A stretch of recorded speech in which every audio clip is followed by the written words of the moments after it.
Good morning, Parliamentary Secretary for Consumer Protection and Valletta 2018, Dr. Deo De Battista, Valletta 2018 Foundation Chairman, Jason McCullough, Mr. Jason McCullough, distinguished guests, dear friends.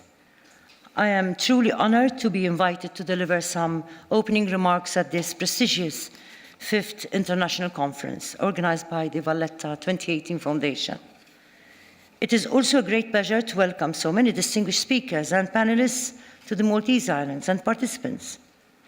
Sharing the Legacy is an appropriate title for today's event. I am confident that during your deliberations you will discover many ways in which the social and artistic communities of Malta and beyond can move to the next level by assessing and evaluating the medium and long-term effects of the many events that have taken place during this time. Before indulging any further into my contribution, I would like to take the opportunity to commend all the hard work that has been put in by the dedicated team of professionals and volunteers led by Mr. Jason McCullough, Chair of the Valletta 2018 Foundation. Let me also thank the Honourable Minister for Culture, Justice and Local Government, Dr. Owen Bonnici, and the Parliamentary Secretary for Consumer Protection and Valletta 2018, Dr. Deo De Battista, for their determination and the strong show of political will to ensure that this historical event will be a success with long-term sustainable benefits. Valletta may be the smallest capital city in terms of size within the European Union, but thanks to all your efforts, we have created a unique cultural contribution for our European Union and for our Mediterranean region.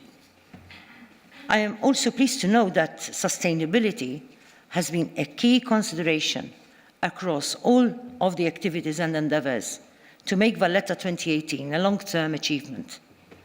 I'm also truly proud of the fact that my government has taken up the sustainability of Valletta as part of our international responsibility towards the effective implementation of the United Nations Agenda 2030 and its 17 Sustainable Development Goals.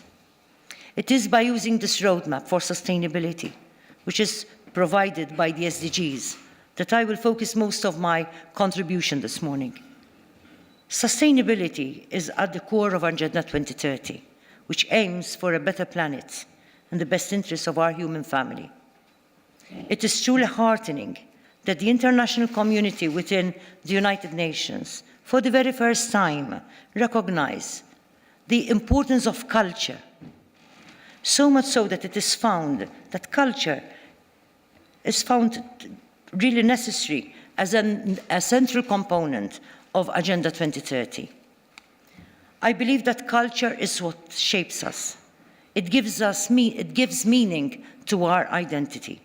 Therefore, I believe that ensuring that culture is a cornerstone of our national, regional, and international development policies is the only way forward to safeguard our identities and to create truly inclusive societies. Moreover, I believe that we must work together within our diverse societies towards a more holistic and global sustainability approach, as we cannot achieve the desired results single-handedly. If, as a regional and international community, we effectively adopt such an approach, this will ensure a future where equality, inclusion, environmental sustainability and peace can effectively be safeguarded for the benefit for all of our human family. Undoubtedly, to achieve this vision, we also require the creative contributions of our cultural sector. In fact, Sustainable Development Goal number 11 clearly states that we must make our cities inclusive, safe, resilient, and sustainable. SDG number 11, Target 4, specifies that we must do all our utmost to, and I quote, protect and safeguard the world's cultural and natural heritage.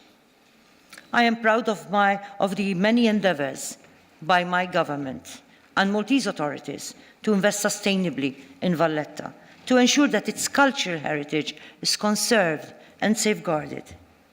This does not mean, as already the Chairman and the Parliamentary Secretary have said, that this does not mean that we can rest on our laurels, as there is always much more to be done. Therefore, I augur that all of the authorities and civil society in the Maltese Islands continue to work in synergy to safeguard Valletta and eventually all of our other cities and localities on these islands. I also augur that this conference will provide a respectful space for honest discussion about how to do more to sustainably protect our cultural and our natural heritage. On the other hand, as we are all aware, culture is always a catalyst to generate sustainable employment opportunities. Tourism, for example, is a major pillar of Malta's economy, but also a major pillar for most of the economies in our region. And it flourishes in an environment where culture is celebrated. Another point which I would like to raise at the beginning of this important conference is women's contribution to culture. UNESCO's latest report about this issue makes it clear that a substantial percentage of individuals employed in activities within the culture sector are women. This means that an investment in culture is also an essential investment in Sustainable Development number 5, which targets gender equality and gender equity. Prioritizing cultural policies that promote local products and honor the contributions of our local craftsmen and women will make a valuable contribution to reducing social inequalities in line with Sustainable Development number 10.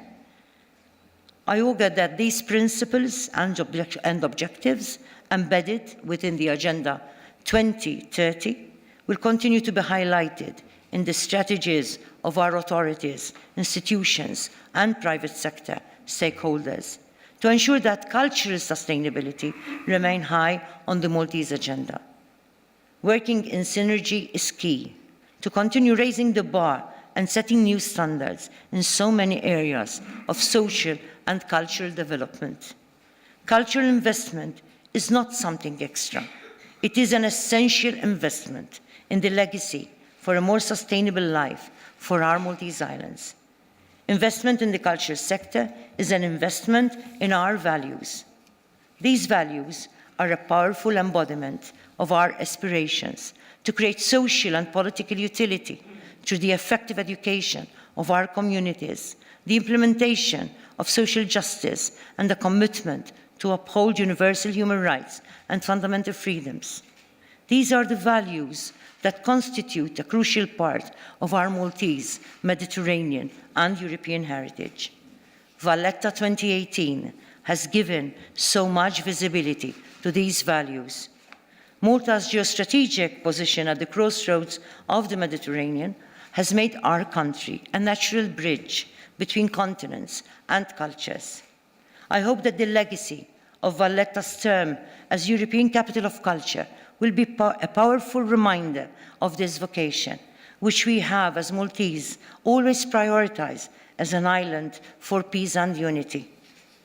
On concluding, let me quote the words of Pericles, one of the great statesmen of our Mediterranean history and an early defender of democracy. And he said that what we leave behind is not what is engraved in stone monuments, but what is woven into the lives of others. I'm confident that the work of the individuals, the artists, the innovators, the researchers, and the visionaries have made this year an opportunity for innovation and exploration will resonate in the lives of our Maltese communities for decades to come. I believe that our success will be measured by to what extent we have made the lives of others more inspiring, more beautiful, and more filled with dignity and opportunities for positive and sustainable development. This is the kind of legacy I wish us to leave to our present and future generations as the people of the Maltese Islands. I augur that Valletta 2018 will only be the beginning for a more sustainable way of life to be embraced by all, and all the people of Malta, but also the cities and localities and villages of our islands. Thank you for your attention.